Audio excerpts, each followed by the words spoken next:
இன்றைக்கு அலங்காநல்லூர் ஜல்லிக்கட்டை துவக்கி வைப்பதற்காக மாண்பு முதலமைச்சர் அவர்கள் மதுரைக்கு வர இருக்கிறார்கள். இன்னும் வந்திருப்பார்கள் என்று நினைக்கின்றோம். ஆகவே அவருடைய கவனத்திற்கு மதுரை மக்கள் வேண்டுகோள், மெட்ரோ ரயில் அறிவித்தார்கள். அதை செயல்படுத்துவதற்கு ஒரு திட்ட அறிக்கையை கூட முழுமையாக கொடுக்க முடியாத ஒரு அரசாக இருக்கிறது. அதே போன்று 58 கால்வாய் திட்டத்தை 40 ஆண்டு கால கனவு திட்டத்தை புரட்சி தமிழர் எடப்பாடி தலைமையில் அம்மாவுடைய ஆட்சி காலத்திலே கொண்டு வரப்பட்டது. அரசாணை வெளியிடுவதற்கு முன்பாக ஆட்சி மாற்றம் ஏற்பட்ட காரணத்தினால அரசாணை வெளியிடுவதற்கு காலதாமதம் ஆகிவிட்டது. இப்போது 5 ஆண்டுகள் இந்த அரசு முடிந்ததற்கு பிறகும் 58 கால்வாயில் அரசாணை வெளியிடவில்லை. ஒவ்வொரு ஆண்டும் விவசாயிகள் போராடித்தான் தண்ணீரை பெறக்கூடிய ஒரு சூழ்நிலை, அவல நிலை இருக்கிறது. முல்லை பெரியாறிலே 152 அடி 142 அடி என்று உயர்த்தி கொள்வதற்கும் அணை பலமாக வலிமையாக இருக்கிறது என்று உச்ச நீதிமன்றத்தில் ஒரு சட்ட போராட்டம் நடத்தி புரட்சி தலைவர் இதய தெய்வ அம்மா அவர்கள் தொடர்ந்த அந்த சட்ட போராட்டத்தை புரட்சி தமிழர் எடப்பாடி அவர்கள் தீர்ப்பை பெற்றுக் கொடுத்தார்கள். அதை இதுவரை 5 ஆண்டு காலத்திலே ஒரு முறை கூட 142 அடி உயர்த்துவதற்கு மாண்பு முதலமைச்சர் அவர்கள் எந்த முயற்சியும் எடுக்கவில்லை.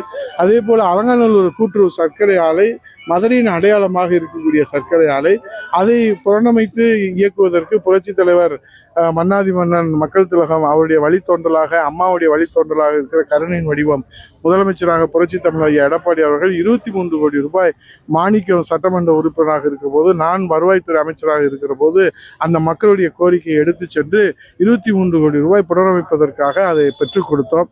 ஆனால் 4 வருடம் ஆகிவிட்டது. குழு அமைத்தார்கள் அரசு, திமுக அரசு. அவர்கள் அறிக்கை சமர்ப்பித்து 27 கோடி ரூபாய் அதை புனரமைப்பு செய்தால் அந்த ஆலை இயங்கும் என்று அறிக்கை கொடுத்தார்கள். அந்த அறிக்கையும் குப்பையிலே கிடக்கிறது. இந்த அரசும் இன்றைக்கு அது குறித்து எந்த நடவடிக்கை எடுக்கவில்லை. ஆகவே அலங்காநல்லூருக்கு வந்து அந்த மண்ணுக்கு வருகிற மாண்பு முதலமைச்சர் அவர்கள் இந்த ஆலையை சர்க்கரை அலங்காநல்லூர் கூட்டுறவு சர்க்கரை ஆலையை மீண்டும் துவங்குவதற்கு ஏதேனும் முயற்சி எடுப்பதற்கு அறிவிப்பாரா என்று அந்த மக்கள் எதிர்பார்த்து இருக்கிறார்கள். அதே போல காளை வளர்ப்போருக்கு 1000 ரூபாய் என்று தேர்தல் அறிக்கையில் அறிவித்தார்கள்.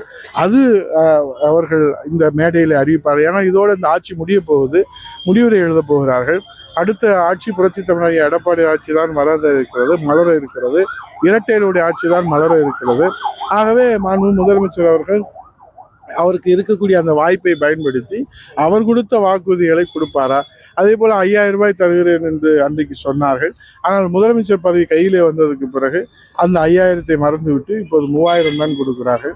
2500 ரூபாய் 5 ஆண்டுகளுக்கு முன்பே புரட்சி தமிழர் எடப்பாடியார் அவர்கள் பச்சை தமிழர், புரட்சி தமிழர், வருங்கால முதலமைச்சர் கொடுத்தார்கள்.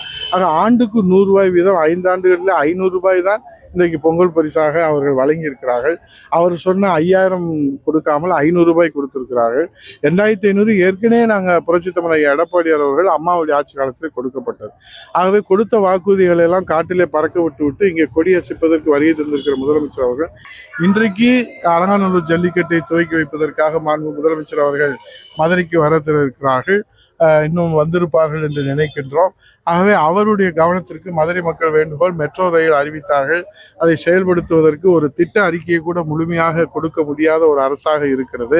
அதே போன்று 58 கால்வாய் திட்டத்தை 40 ஆண்டு கால கனவு திட்டத்தை புரட்சி தமிழர் எடப்பாடி தலைமையில் அம்மாவுடைய ஆட்சி காலத்திலே கொண்டு வரப்பட்டது.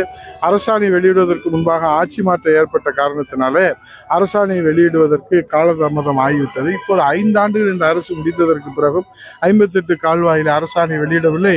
ஒவ்வொரு ஆண்டும் விவசாயிகள் போராடித்தான் தண்ணீரை பெறக்கூடிய ஒரு சூழ்நிலை, அவல நிலை இருக்கிறது. முல்லை பெரியாறிலே 152 அடி 142 அடி என்று உயர்த்தி கொள்வதற்கும் அணை பலமாக வலிமையாக இருக்கிறது என்று உச்ச நீதிமன்றத்தில் ஒரு சட்ட போராட்டம் நடத்தி புரட்சி தலைவர் இதய தெய்வ அம்மா அவர்கள் தொடர்ந்த அந்த சட்ட போராட்டத்தை புரட்சி தமிழர் எடப்பாடி அவர்கள் தீர்ப்பை பெற்றுக் கொடுத்தார்கள். அதை இதுவரை 5 ஆண்டு காலத்திலே ஒரு முறை கூட 142 அடி உயர்த்துவதற்கு மாண்பு முதலமைச்சர் அவர்கள் எந்த முயற்சியும் எடுக்கவில்லை. அதே போல அலங்காநல்லூர் கூட்டுறவு சர்க்கரை ஆலை மதுரையின் அடையாளமாக இருக்கக்கூடிய சர்க்கரை ஆலை, அதை புறணமைத்து இயக்குவதற்கு புரட்சி தலைவர் மன்னாதி மன்னன் மக்கள் திலகம் அவருடைய வழித்தோன்றலாக அம்மாவுடைய வழித்தோன்றலாக இருக்கிற கருணையின் வடிவம் முதலமைச்சராக புரட்சி தமிழர் எடப்பாடி அவர்கள் 23 கோடி ரூபாய் மாணிக்கம் சட்டமன்ற உறுப்பினராக இருக்கிற போது, நான் வருவாய்த்துறை அமைச்சராக இருக்கிற போது அந்த மக்களுடைய கோரிக்கையை எடுத்து சென்று 23 கோடி ரூபாய் புனரமைப்பதற்காக அதை பெற்றுக் கொடுத்தோம். ஆனால் 4 வருடம் ஆகிவிட்டது. குழு அமைத்தார்கள் அரசு, திமுக அரசு. அவர்கள் அறிக்கை சமர்ப்பித்து 27 கோடி ரூபாய் அதை புனரமைப்பு செய்தால் அந்த ஆலை இயங்கும் என்று அறிக்கை கொடுத்தார்கள். அந்த அறிக்கையும் குப்பையிலே கிடக்கிறது. இந்த அரசும் இன்றைக்கு அது குறித்து எந்த நடவடிக்கை எடுக்கவில்லை. ஆகவே அலங்காநல்லூருக்கு வந்து அந்த மண்ணுக்கு வருகிற மாண்புமிகு முதலமைச்சர் அவர்கள் இந்த ஆலையை சர்க்கரை அலங்காநல்லூர் கூட்டுறவு சர்க்கரை ஆலையை மீண்டும் துவங்குவதற்கு ஏதேனும் முயற்சி எடுப்பதற்கு அறிவிப்பாரா என்று அந்த மக்கள் எதிர்பார்த்து இருக்கிறார்கள். அதே போல காளை வளர்ப்போருக்கு 1000 ரூபாய் என்று தேர்தல் அறிக்கையில் அறிவித்தார்கள். அது அவர்கள் இந்த மேடையில் அறிவிப்பார்கள். ஏன்னா இதோடு இந்த ஆட்சி முடிய போகுது, முடிவுரை எழுத போகிறார்கள். அடுத்த ஆட்சி புரட்சி தமிழக எடப்பாடி ஆட்சி தான் மலர இருக்கிறது. இரட்டையருடைய ஆட்சி தான் மலர இருக்கிறது. ஆகவே மாண்பு முதலமைச்சர் அவர்கள் அவருக்கு இருக்கக்கூடிய அந்த வாய்ப்பை பயன்படுத்தி அவர் கொடுத்த வாக்குறுதிகளை கொடுப்பாரா? அதே போல 5000 ரூபாய் தருகிறேன் என்று அன்றைக்கு சொன்னார்கள். ஆனால் முதலமைச்சர் பதவி கையிலே வந்ததுக்கு பிறகு அந்த 5000ஐ மறந்துவிட்டு இப்போது 3000 தான் கொடுக்கிறார்கள். 2500 ரூபாய் 5 ஆண்டுகளுக்கு முன்பே புரட்சி தமிழர் ஐயா எடப்பாடியார் அவர்கள் பச்சை தமிழர், புரட்சி தமிழர், வருங்கால முதலமைச்சர் கொடுத்தார்கள். ஆக ஆண்டுக்கு 100 ரூபாய் வீதம் 5 ஆண்டுகளில் 500 ரூபாய் தான் இன்றைக்கு பொங்கல் பரிசாக அவர்கள் வழங்கியிருக்கிறார்கள். அவர் சொன்ன 5000 கொடுக்காமல் 500 ரூபாய் கொடுத்திருக்கிறார்கள்.